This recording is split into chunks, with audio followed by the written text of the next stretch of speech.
and welcome back to a video. I'm going to be talking about a book that I can't stop thinking about.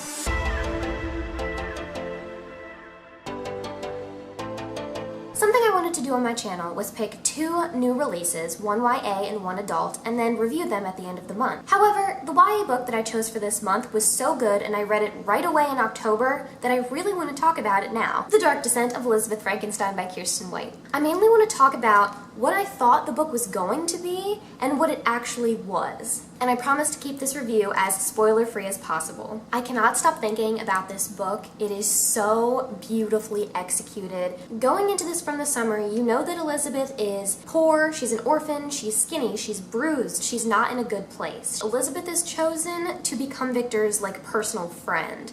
Her job is to socialize Victor, to make him normal, to make him act human, make him not be a sociopath, to teach him right from wrong, such as, do we crush baby bird eggs or nah?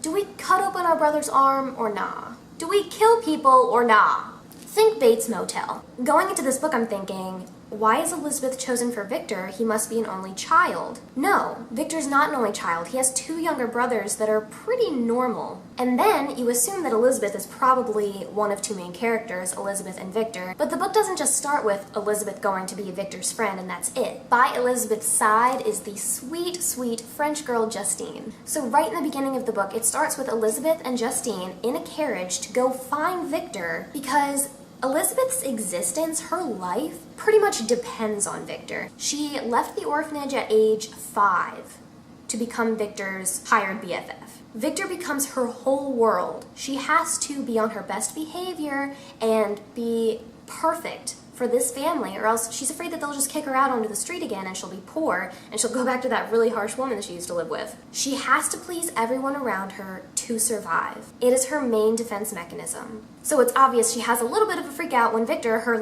job is gone. What is she gonna do? Judge Frankenstein could kick her out at any time. There are two quotes that I want to read. One is very early on in the book, so it's not spoilery. It just sums up the situation between Elizabeth and Victor. He had taught me to read and write and learn. Possessively proud of my sharp mind and keen memory, I taught him to react calmly, to smile in a believable way, to talk to others as a peer instead of an aloof critic, with me at his side, his sharp, cold edges blurred to acceptable degrees.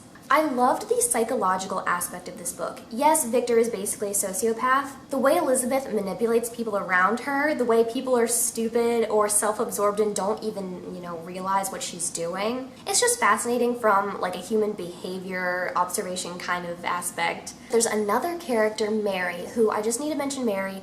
I had to grab my phone because I wrote a Goodreads review on this book, which I will link in the description below if you're interested. So this is how I described Mary in my Goodreads review. Later in the book, there's the mystifying Mary, whose uncle is missing. Mary, who possesses a similarly social intelligence dangerously compatible to Elizabeth's. And Elizabeth loves knowledge. She holds sort of a little bit of a jealous grudge against Victor for being able to go to school, to, have this access to all these books. She has so much potential, but she's a woman in this day and age. Justine, Mary, these awesome women, and they're treated unfairly. There's also this codependency between Elizabeth and Victor that is dangerous. Another quote that I put in my Goodreads review was, "You began existing the day we met. You are my Elizabeth, and that is all that matters." Another character that has a big part in the book is Henry. Henry is the son of a schoolmaster, principal sort of guy, that Victor's dad wants him to be on good terms with, befriend Henry, so that maybe if they form this bond, then Victor can get into the school that Henry's dad runs. There was this point at the end of this book where Elizabeth is thinking to herself, because it's written in first person, which I love me some third person. Elizabeth is thinking to herself, she's like, who am I if I'm not pleasing someone else, if I'm not pleasing everyone around me? And that is her main problem. I love psychology. This is unrelated, but there is also this part at the end of the book where Elizabeth is correcting the little kid's grammar. Oh my gosh, I thought that was so freaking funny. And the last aspect of this book that I would like to talk about is the romance, if there is any at all. There's kind of this, again, psychological anti-romance going on. I don't know if that's a phrase. Is anti-romance a thing? Anti-hero's a thing. Anti-romance should be a thing. We have Elizabeth and Victor, male and female. They're growing up together. They're always together. There's this really, really intense codependency thing going on.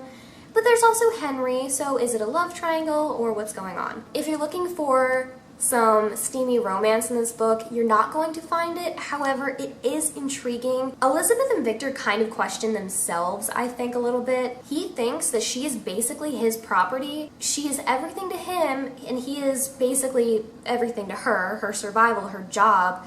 And she feels that she's the only one who understands him. She's the only one that can put that smile on his face. I think it's assumed between both characters that they are pretty much going to spend the rest of their lives together. Is that going to be some sort of romantic marriage? Is Victor capable of romance? Does Elizabeth want that out of Victor? Does she think it's possible out of him? What does she want out of her own life? She's 17, like, she's spent her whole life pleasing everyone else.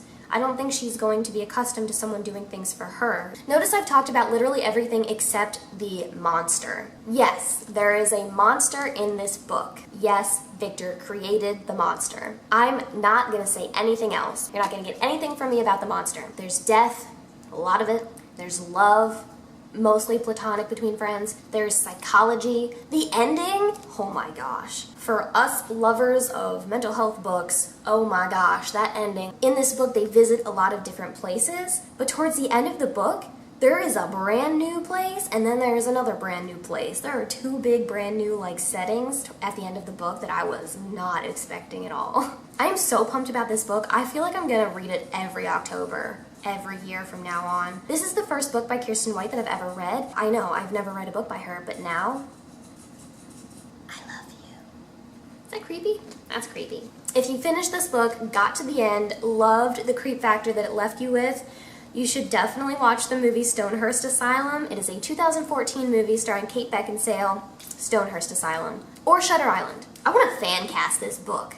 Oh. Also, with the order of reading this book, I would just suggest reading the very short author's note first, because she talks about Mary Shelley, what age Mary Shelley was when she wrote the book, how her husband influenced her to write it. It just gives a little more insight into the story and where she got the inspiration from to write her own story, her own version of the events. Hashtag girl power. So, author's note, then read the book, then watch Stonehurst Asylum or Shutter Island. Just have a marathon. Ooh. That is all I have for this video today. I hope that everyone can pick up this book knowing now in the beginning of October that it's a gem. This video has not been sponsored by anyone. That is okay. I am just an honest reader. See you next time. Leave another video about awesome books, or maybe the book sucked. I'll let you know.